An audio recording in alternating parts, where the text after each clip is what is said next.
Okay, it's been 4 years. Let's see if I can still do this.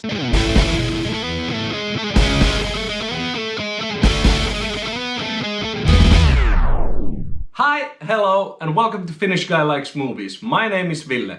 Today we're talking about The Umbrella Academy Season 2. Season 1 was something I didn't get immediately on. I heard a lot of good things about it, but for some reason or another I just didn't find it compelling. And like all things Netflix, one day I had a boring day and I decided to watch Season 1.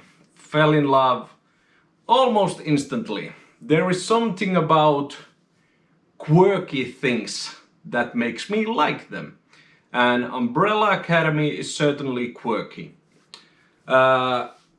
So yeah, Season 1 I pretty much loved all the way to the end. Season 2, I just finished it like half an hour ago and I gotta say, I liked it. I liked it a lot. Not as much as the first season, but that's probably just because it felt a little bit same, but the same that's there is good. Without going too much into spoiler territory, the setup for this season I felt had too many similarities with the first season.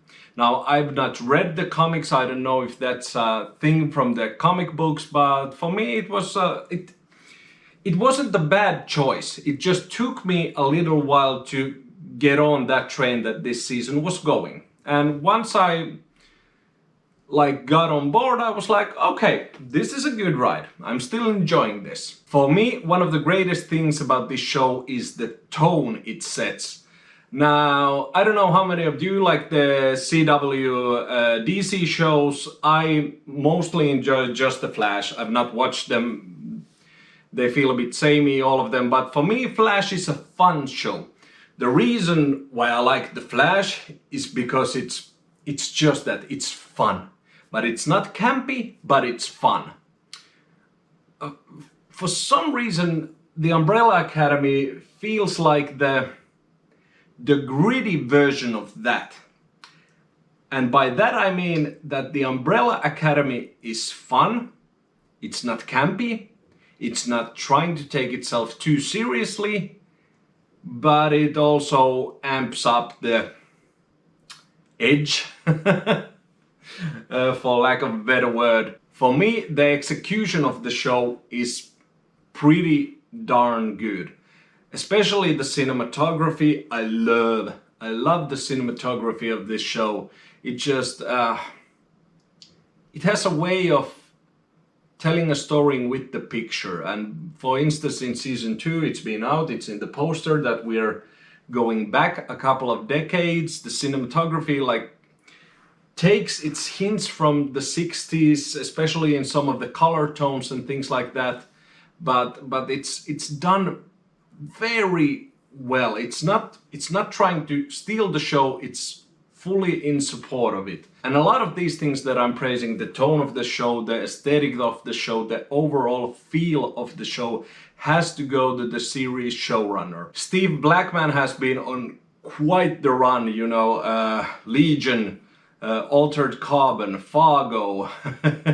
This guy's done some pretty good stuff and he continues to do so with the Umbrella Academy. The cast, for the most part, they work brilliantly.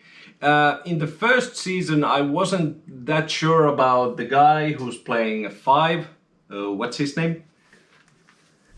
Aidan Gallagher. But in this season I think he really came into his own. He had some difficult stuff again to pull off. He has such a huge responsibility of the overall exposition side of things and things like that, but for the most part I think he pulls it off. But my favorite of the bunch has to be Tom Hopper, the big man.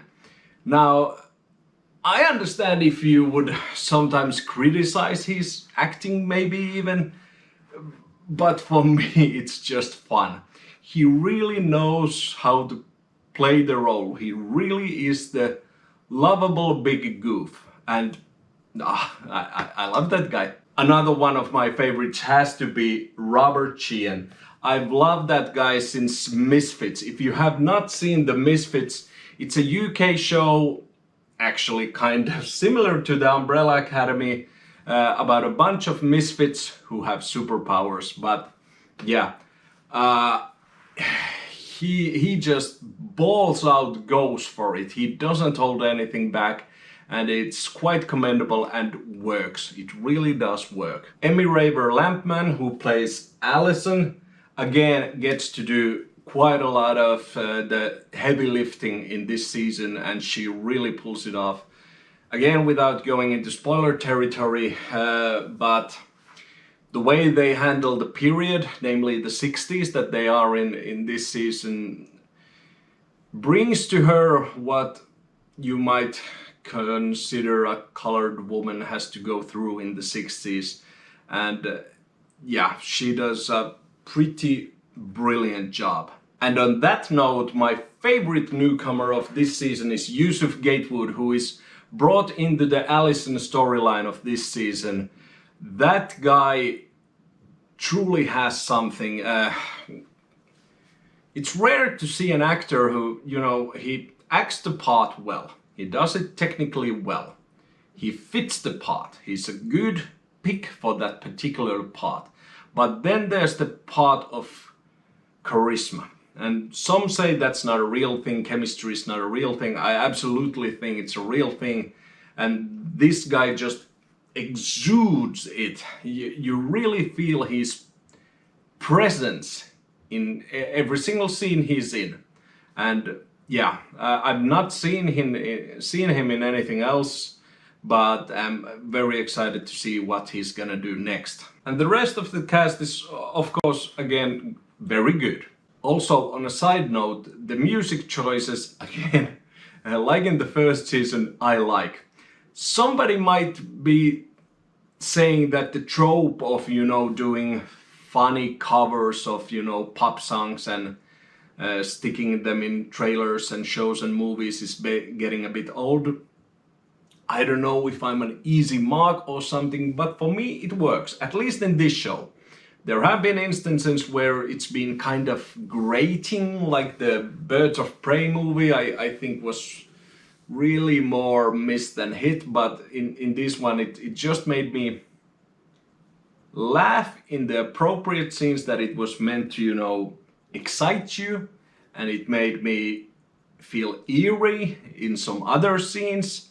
And yeah, all around good music. I like the music in this show.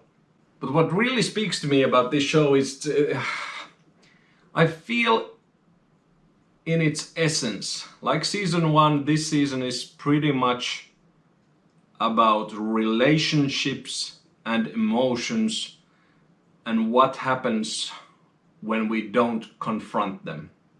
For instance, in the first season, the family's mission was to stop the apocalypse from coming.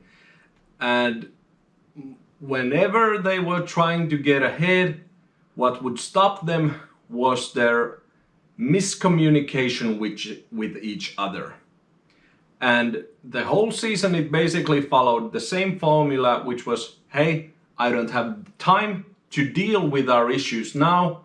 I have my goal that I need to go do. And that would result in more conflict. And although they go through that formula in the first season over and over again, and no spoilers, but that happens in season 2 also, it's something so human. We get lost in our lives with our own goals, our own ambitions, and we sometimes just lose sight of everything else, even though that something else might actually be the thing that lifts us. And that's the thing these characters are going through.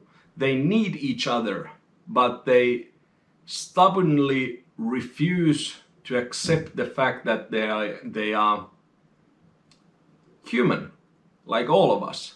They have flaws and they need the support of each other, and because of their trauma they feel like they can't rely on other people.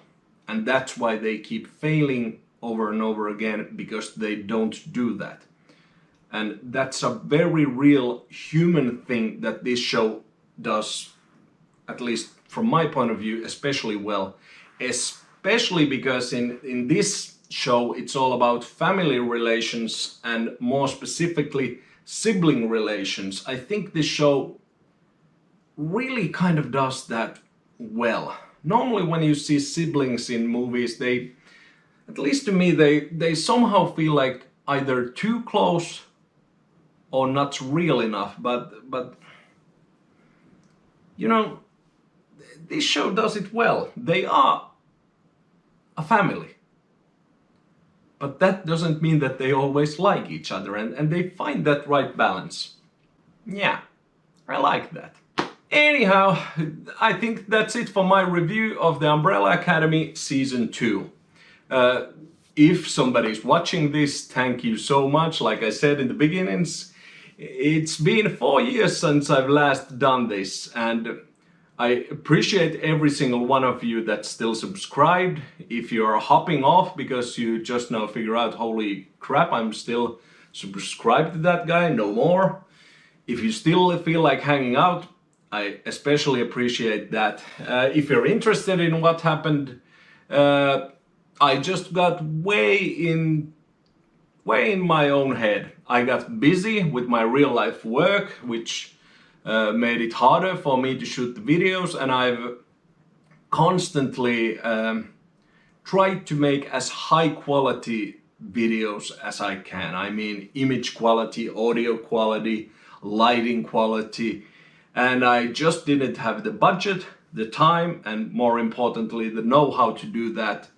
But I don't know if it's the Corona situation or what, I just figured, nah, I'll just do it. The other thing that kept stressing me out was, you know, all these guidelines that if you want to be on YouTube, you have to have like a strict release schedule and things like that. You have to keep putting out videos. So I'm not gonna do that anymore. This is my solemn promise to you guys. I have no schedule to give you. I'm not gonna say subscribe so you can see new videos every week. I might put out a couple of videos some week. I might not put out a video for a month. And I'm not gonna get too stressed out about it, because I feel like that way I get to keep making these videos. And I love making these videos because I don't have that many people in my life I can talk to about this stuff. That doesn't mean I don't have people in my life, they're just not huge fans of this nerdy kind of stuff. So, long story short, I appreciate you guys, and I'll see you on the next video. Bye!